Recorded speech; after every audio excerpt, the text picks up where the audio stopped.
Sa Bai City, may isang barangay na tila normal sa mapa. Ngunit may bahagi itong bihirang daanan. Isang malawak na tubuhan na sa araw ay mukhang payapa. Mga dahong sumasabay sa hangin, mga ibong lumilipad, at lupang tila walang lihim. Ngunit kapag dapit hapon na, nag-iiba ang pakiramdam. Ang hangin ay bumibigat. Ang mga tunog ay hindi na pantay. At may mga sandaling biglang tatahimik ang buong tubuhan. Walang hangin, walang kuliglig, walang ibon. Ayon sa mga matatanda, kapag nangyari iyon, huwag kang gagalaw. Dahil ang katahimikan ay hindi kawalan ng buhay, kundi pagbibigay daan. Sa gitna ng tubuhan, may lupang hindi kailanman tinubuan ng bagong tubo.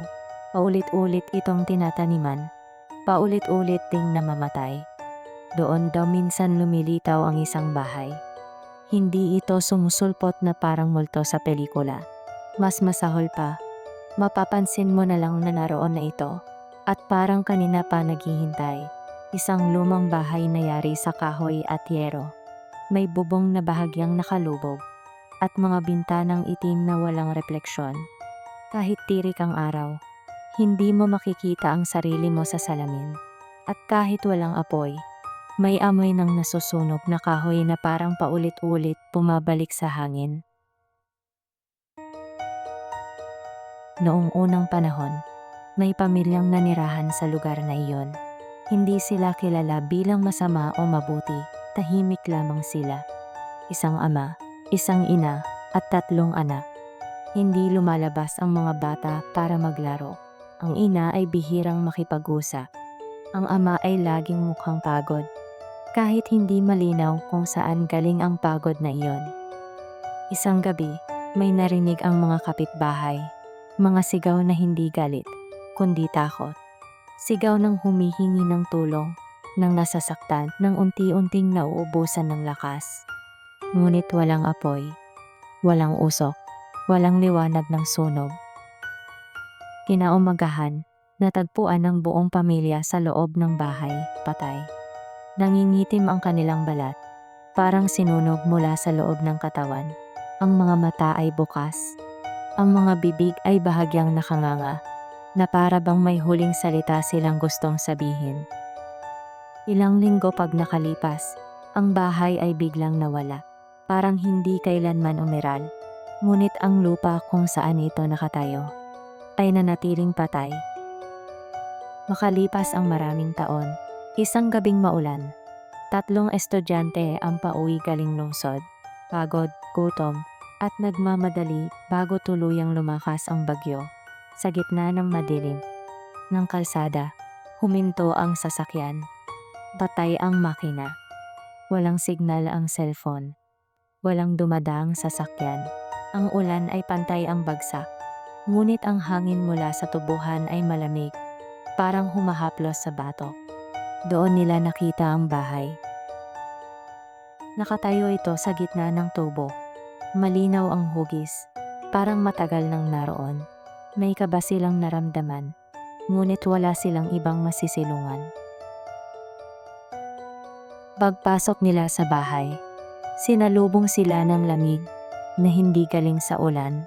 Isang lamig na parang may humihigop ng init mula sa loob ng katawan. Ang sahig ay umuungol sa bawat hakbang, parang may nasasaktan sa ilalim. Ang mga dingding ay may itim na marka, hugis kamay, hugis paa, at hugis na hindi dapat magkasya sa katawan ng tao. May hagdan papunta sa ikalawang palapag, at kahit walang nagsabi, alam nilang huwag na huwag silang akyat. Umupo sila sa sala, tahimik, masyadong tahimik. Kahit ang ulan sa labas ay tila humina, na para bang ayaw nitong makialam. Bandang 10:00, may kaluskos sa itaas.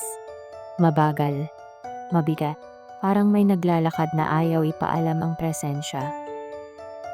Habang lumilipas ang oras, ang tunog ay hindi nawawala, umiikot, nagbibilang, naghihintay. Bandang 12:00, may pakiramdam silang may nakatingin mula sa dilim ng hagdan. Hindi nila makita, ngunit ramdam nila. Isang bigat sa dibdib. Isang bulong sa isip na nagsasabing hindi sila nag-iisa. May tao po ba riyan? Sigaw ng isa. Tumigil ang lahat. Ang ulan, ang hangin. Pagkatapos, may sumagot. Hindi mula sa itaas, hindi mula sa ibaba, kundi mula sa mismong dingding. Sabay-sabay na boses, bata, matanda, paos, at parang sunog ang lalamunan. Umuwi na kayo. Bago pa kami bumaba. Biglang namatay ang mga cellphone. Sa hagdan, may lumilitaw na bakas ng paa. Itim, parang abo. Isa pa baba. Isa pa. Isa pa. At sa bawat hakbang, may tunog ng kahoy na parang nasusunog mula sa loob. Tumakbo sila palabas. Ngunit tila humahaba ang bahay sa likuran nila. Ang pinto ay parang palaging ilang hakbang pa ang layo. Ang mga yapak sa likod nila ay bumibilis, kasabay ng halakhak, iyak, at mga boses na pamilyar. Mga boses na parang kanila mismo. Nang makarating sila sa kalsada, biglang tumigil ang ulan. Paglingon nila, wala na ang bahay. Tubuhan na lang. Kinabukasan, sinabi ng pinakamatandang lalaki sa barangay, hindi kayo tinawag. Kaya pinauwi kayo. Pero tandaan nyo, kapag muli nyong nakita ang bahay, huwag na kayong pumasok. Dahil sa susunod, baka hindi na kayo pauwiin. Hanggang ngayon, may mga magsasakang naaamoy ang nasusunog na kahoy sa gitna ng tubuhan. At minsan, may nakikitang ilaw sa gitna nito. Isang bahay, tahimik, naghihintay. At kung nakikinig ka nito at mapuntahan mo ang Bais City, huwag kang papasok sa bahay na amoy sunog, baka ito ang bahay ng pamilyang namatay sa di malaman na pangyayari.